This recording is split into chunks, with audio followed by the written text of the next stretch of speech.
Hello. Hi. எப்படி இருக்கீங்க? நல்ல சும்மா இருக்கிறோம். நீங்க எப்படி இருக்கீங்க? நல்லா இருக்கிறோம். நீங்க யாரு? நானா? நான் யாரு அப்படின்னு சொல்லி சொன்னா ஒரு குழந்தை நட்சத்திரம். குழந்தை நட்சத்திரம். ஆமா.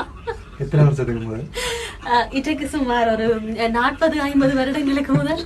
நீங்க ஒரு இலங்கை கமலஹாசினி ரெண்டு வெளியில பேசிக்கிறாங்க. நீங்க ஒரு செய்தி வாசிப்பாளராம், நீங்க ஒரு நிகழ்ச்சி தொகுப்பாளர். அப்படியே இதயம் பேசுகிறது என்கிற நிகழ்ச்சியினூடாக நீங்க ப்ரோக்ராம் செய்யல, அப்படியே காதல் அப்படியே கசக்கி பிழிச்சு அந்த மாதிரி நீங்க ப்ரோக்ராம் செய்றீங்க. ரெண்டு வெளியில பேசிக்கிறாங்க. இவ்வளவு இந்த பன்முக திறமை எப்படி உங்களுக்கு வந்தது? எப்படி வந்தது அப்படின்னு சொல்லி சொன்னா எல்லாமே இறைவன் கொடுத்த வரம், என்னுடைய குடும்பத்தினுடைய பங்களிப்பு. அதுதான். மகனை பற்றி சொல்றது அப்படின்னு சொல்லி சொன்னா மகன் வந்து இப்பவே இந்த பாடல்கள் எல்லாம் போட்டா ஒவ்வொரு விதமான பாடல்களுக்கு வந்து ஒவ்வொரு விதமான ரியாக்ஷன் இருக்கும். குத்தன்னு சொன்னா அதுக்கேத்த மாதிரி ஆடுவாரு, மெலடி அப்படின்னு சொன்னா அதுக்கேத்த மாதிரி ஆடுவாரு. சாங்ஸ் அந்த மாதிரி அவருக்கு ரொம்ப பிடிக்கும். அதோட மட்டும் இல்லாம குரலை கேட்டா மாமா அப்படின்னு சொல்லக்கூடிய அளவுக்கு தெரிஞ்சிருக்கு. உங்களோட குரலை கேட்ட தெரியாத அழுதுருக்காரு.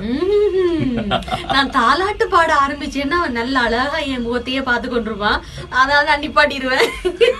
எங்களுக்கு அவரு கொஞ்சம் பாடிக்காரு. தாலாட்டா?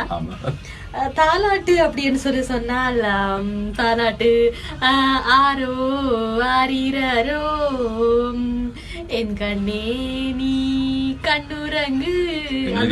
நிறைய பிளேலிஸ்ட்ல எல்லாம் அப்படியே பாட்ட வைக்கிறீங்களே, இவ்வளவு உங்களோட இந்த இசை ஞானம் எங்கிருந்து வந்தது உங்களுக்கு? உண்மையிலேயே நான் தெரிஞ்சு கொண்ட விஷயம் கொஞ்சம் அப்படின்னு தான் சொல்லுவேன். கிட்டத்தட்ட நான் 2009 ஆண்டுல இருந்து நான் வந்து சூரியனுடைய பாடல்கள் எல்லாத்தையுமே வந்து நான் பொருட்படுத்தினேன். இதுவரைக்கும் என்னுடைய சேவையை வந்து நான் சரியா செய்யறேன் அப்படின்னு சொல்லி நான் சொல்ல மாட்டேன். அப்பப்போ ஒரு சில பிழைகள் வரலாம். ஆனா வெளியில என்ன பொறுத்த வரைக்கும் எங்களுடைய சக ஊழியர்கள் எல்லாருமே வந்து திருப்தியா இருக்கிறாங்க. இல்ல நீங்க சரியா தான் செய்யறீங்க அப்படின்னு சொல்றாங்க.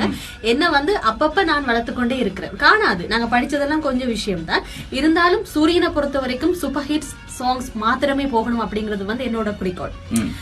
இந்த பாட்டு கனகாலம் போகல போடுவோம் அப்படின்னு இல்ல. ஹிட்டான பாடலா இருந்தா அடிக்கடி போனா கூட அதுல எனக்கு சந்தோஷம் தான். ஹிட் இல்ல அப்படின்னு சொன்னா அது ரொம்ப காலம் போயிருக்கு அப்படின்னா கூட நான் கடைசி வந்து பிளேலிஸ்ட்ல வந்து நான் போட அனுமதிக்கவும் மாட்டேன், போடுறதும் இல்ல. அந்த வகையில பாடல்கள் என்று வரும் பொழுது என்னால எவ்வளவுக்கு பாடல்களை வந்து சிறந்த பாடல்களா கொடுக்க முடியுமோ அவ்வளவுக்கு வந்து நான் சிறந்த பாடல்களா தான் வந்து கொடுத்துட்டு இருக்கேன்.